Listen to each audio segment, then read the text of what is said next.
Just before we dive into the video, I want to let you guys know we have an awesome giveaway running right now with the guys over at Gamerchic for everything you see on screen. If you want to get involved, be sure to click that link in the description box down below. And if you want to save some money on buying Iceborne in the UK, then you can go over to their website and use the code Arekkz Gaming, which makes it one of the cheapest places to buy right now.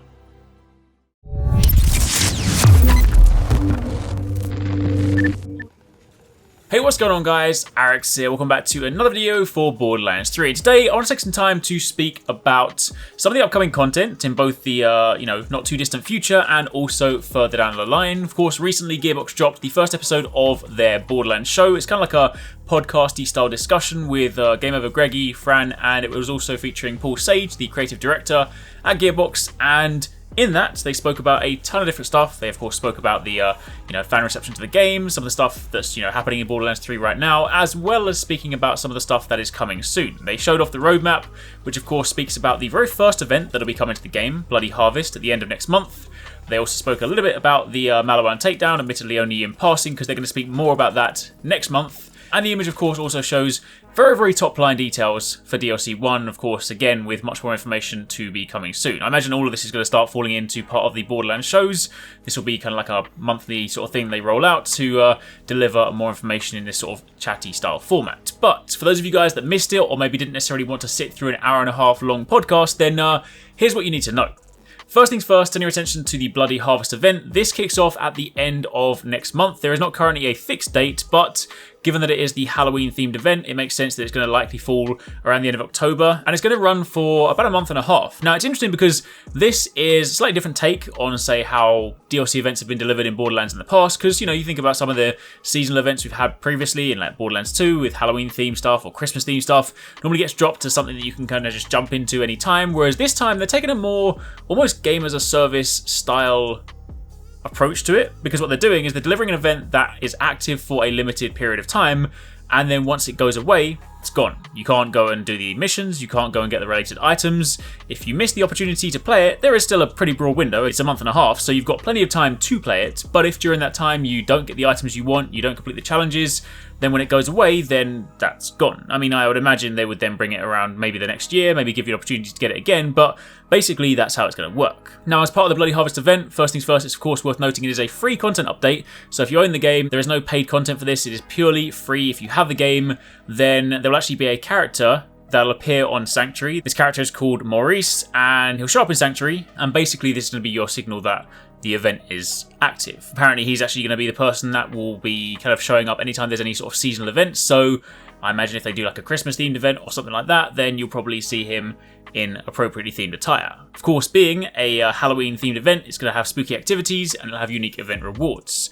There'll be a new mission, there'll be new challenges, there'll be new enemies, and there will be new loot. Now, they didn't necessarily list off everything, but Paul Sage said during the discussion that there will be at least 2 brand new guns, a new shield, a new grenade mod, all of which will be themed for the event. See, one of the core pillars, or one of the core mechanics introduced in this event is this thing called Terror.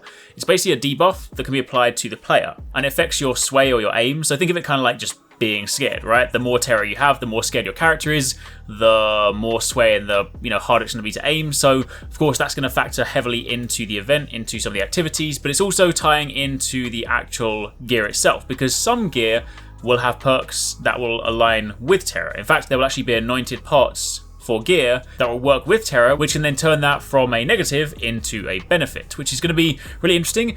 I do have the question that what's going to happen when the event ends, because of course if terror is something that is part of that event, and of course, while you're playing it, you're using those weapons, then, you can turn terror into like a positive, which is cool, but then when the event ends and you've still got the gear, does that mean that gear is going to become redundant? Because of course it's going to have a perk that revolves around a mechanic that is no longer present in game. That's an interesting question, not entirely sure how they're going to play that out. It might just be one of those things where terror is like an additional anointed bonus and maybe you just don't use it, but then it might end up resulting in it being like a weapon that you just ultimately don't want to use long term. Either way, we'll have to wait and see. Of course, all of this stuff can be played in Mayhem modes as well, so if you want to amp up the difficulty, increase your drop rates, then you can crank it all the way up to Mayhem 3, and of course run through it that way. Now while you're playing through, again, there's going to be loads of new enemies. There's of course the Halloween-themed Arekkz. Some of the enemies you kill will also have a mechanic whereby when you kill them, they will spawn ghosts, and then when you kill the ghost, they will drop an item known as Hectoplasm. Hectoplasm is something you need to collect throughout the event, because when you gather enough of it, you're able to gain access to a location called Heck, which is a new area, which you can then go to explore, and that is also where you will find your boss, which is Captain Haunt. So yes, basically like Traunt, but a haunted version. So of course you can go and run through that, fight the boss, get some of your loot, and that is basically how it's going to work. Of course, if you want some of the cosmetics, they're going to be tied to the challenges throughout the event, so you'll have loot to pursue, challenges to complete, cosmetics to get. It all sounds like a pretty fun event, and again, runs for a month and a half, kicking off at the end of next month. So that is the first thing to look forward to. Of course, if we turn our attention back to the roadmap, we do have the Maliwan Takedown, which is going to introduce the first raid boss for Borderlands 3, which is cool because it's, kind of interesting that there wasn't necessarily a raid boss at launch. It's one of those kind of things we almost expected, like you get through the campaign, you do a story, you do your side quest, and then suddenly you get the super difficult raid boss. And we haven't got that in Borderlands 3 just yet, but that is supposedly coming as part of the Maliwan Takedown event. Now, again, they said they'll speak more about that next month, so as and when we do find out more, I'll keep you guys bang up to date. But largely speaking, as you can see, the top level summary for this is that, again, Maliwan Takedown will be a free update for everyone. It'll give you an all new map, challenging new enemies, take down an all new boss, and of course there'll be powerful rewards. Now, beyond that point, there is of course going to be paid DLC as well. There will be paid DLC 1. There are details on that are super light right now. They'll of course speak much more about that once we get much closer, but of course that will be included with the season pass if you have it. It'll add on to the campaign, and there will be more details. But one thing they did say during the podcast, and some people might be a little bit sad to hear this, is they have confirmed that there will not be new Vault Hunters. Now, obviously, when they say things like this, it could be subject to change, whether they kind of get further down the line and they decide to do it in the end, but they said that from the sort of data they have, it ends up kind of being one of those things where, while a lot of people say they want a new character, when they introduce them, a lot of people sometimes can't be bothered to, work through again, level everything up all over again with a brand new character. So maybe it's one of those ones where they want to focus their efforts on something that they deem to be more useful for players. Not entirely sure. I mean, whenever you add characters to things like this, I think it's always really fun because it gives you a completely different way to play, something else to, go after, something else to level, a completely new build to try and sort of perfect and make broken. But either way, the fact they've said that that's not really part of their plan, maybe it means they're going to focus much more on, say, these free events. Maybe they're going to have them more frequently. Knowing that they work around a timed model, maybe what they're trying to do instead is kind of potentially put Borderlands more so in that game as a service space and just do things more frequently that kind of keep people coming back. That's possible. Again, we'll have to wait and see. But for the time being, that is a quick rundown on what we currently have on the future roadmap and the upcoming content. Again, as and when we find out more, I'll keep you guys up to date. But for the time being, thanks for watching. Catch you guys next time.